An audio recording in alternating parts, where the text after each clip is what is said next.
Hello, it's time for chapter 12. I'm inside again because even though it's kind of stopped raining, my back porch is still wet. Today we find out what it said on the golden ticket. Remember when I left, Charlie ran as fast as he could to his house with the golden ticket. Charlie burst through the front door shouting, "Mother! Mother! Mother!" Mrs. Bucket was in the old grandparents' room, serving them their evening soup. "Mother!" yelled Charlie, rushing in on them like a hurricane. "Look, I've got it! Look, Mother, look!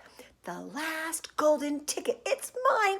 I found some money in the street and I bought 2 candy bars, and the second one had the golden ticket, and there were crowds of people all around me wanting to see it, and the shopkeeper rescued me, and I ran all the way home, and here I am.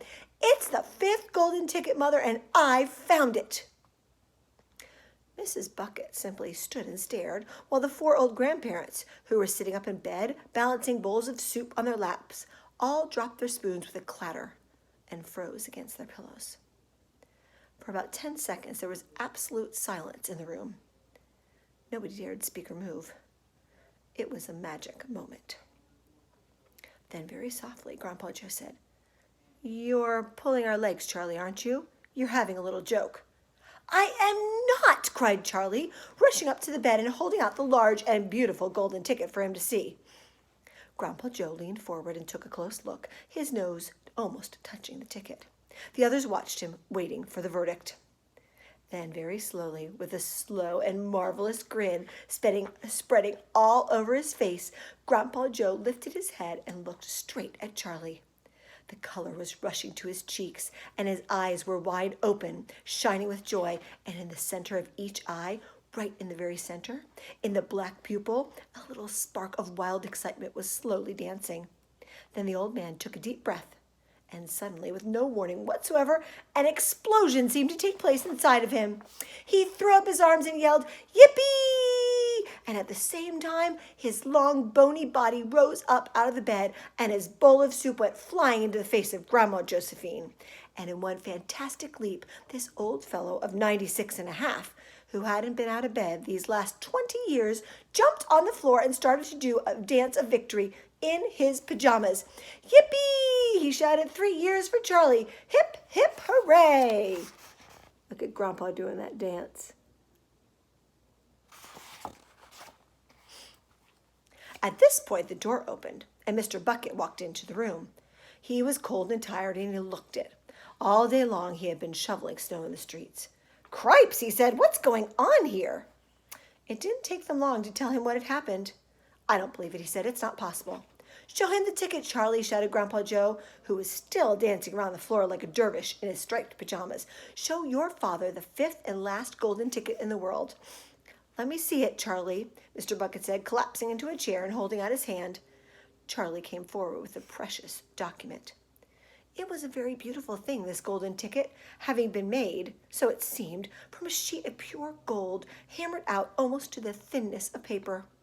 On one side of it, printed by some clever method in jet black letters, was the invitation itself from Mr. Wonka. "Read it aloud," said Grandpa Joe, climbing back into the bed at last. "Let's all hear exactly what it says." Mr. Bucket held the lovely golden ticket up close to his eyes. His hands were trembling slightly, and he seemed to be overcome by the whole business. He took several deep breaths. Then he cleared his throat and said, "All right, I'll read it. Here we go. Greetings to you, the lucky finder of this golden ticket from Mr. Willy Wonka. I shake you warmly by the hand. Tremendous things are in store for you. Many wonderful surprises await you. For now, I do invite you to come to my factory and be my guest for 1 whole day. You and all others who are lucky enough to find my golden tickets. I, Willy Wonka, will conduct you around the factory myself, showing you everything there is to see. And afterwards, when it is time to leave, you will be escorted home by a procession of large trucks. These trucks, I can promise you, will be loaded with enough delicious edibles to last you and your entire household for many years. If at any time thereafter you should run out of supplies, you only have to come back to the factory and show this golden ticket, and I shall be happy to refill your cupboard with whatever you want. In this way, you will be able to keep yourself supplied with tasty morsels for the rest of your life." But this is no means the most exciting thing that will happen to you on the day of your visit. I am preparing other surprises that are even more marvelous and more fantastic for you and for all my beloved golden ticket holders. Mystic and marvelous surprises that will entrance, delight, intrigue, astonish, and perplex you from beyond measure. In your wildest dreams, you could not imagine such things could happen to you. Just wait and see. And now here are your instructions. The day I have chosen for this visit is the first day in the month of February. On this day and no other, you must come to the factory gates at 10 o'clock sharp in the morning. Don't be late. And you are allowed to bring with you either one or two of your own family to look after you and to ensure you don't get into mischief. One more thing, be certain to have this ticket with you. Otherwise, you will not be admitted. Signed, Willy Wonka. The first day of February, cried Mrs. Bucket. But that's tomorrow. Today is the last day of January. I know it is. Cripes, said Mr. Bucket. I think you're right. You're just in time, shouted Grandpa Joe. There's not a moment to lose. You must start making preparations at once. Wash your face, comb your hair, scrub your hands, brush your teeth, blow your nose, cut your nails, polish your shoes, iron your shirt, and for heaven's sake, get all that mud off your pants. You must get ready, my boy. You must get ready for the biggest day of your life. Now, don't overexcite yourself, Grandpa, Mrs. Bucket said, and don't fluster poor Charlie. We must all try to keep calm. The first thing to decide is, who will go with Charlie to the factory? I will, shouted Grandpa Joe, leaping out of bed once again. I'll take him. I'll look after him. You leave it to me. Mrs. Bucket smiled at the old man, and then she turned to her husband and said, How about you, dear? Don't you think you ought to go?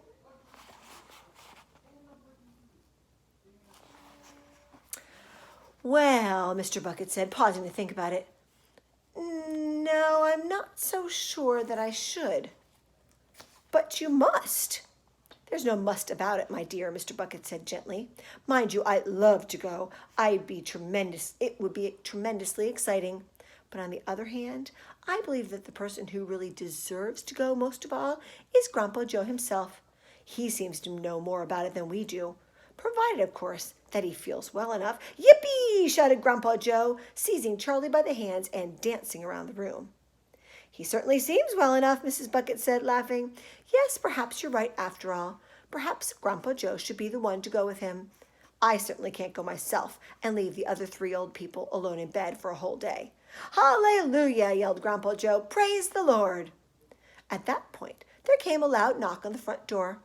Mr. Bucket went to open it, and at the next moment, swarms of newspapermen and photographers were pouring into the house. They had tracked down the winner of the golden ticket, and now they all wanted to get the full story on the front pages of the morning papers. For several hours, there was complete pandemonium in the little house, and it must have been nearly midnight before Mr. Bucket was able to get rid of them so that Charlie could go to bed. And that's the end of the chapter. Tomorrow we'll read chapter 13, which is called The Big Day Arrives. I can't wait to see what happens when he gets to the chocolate factory.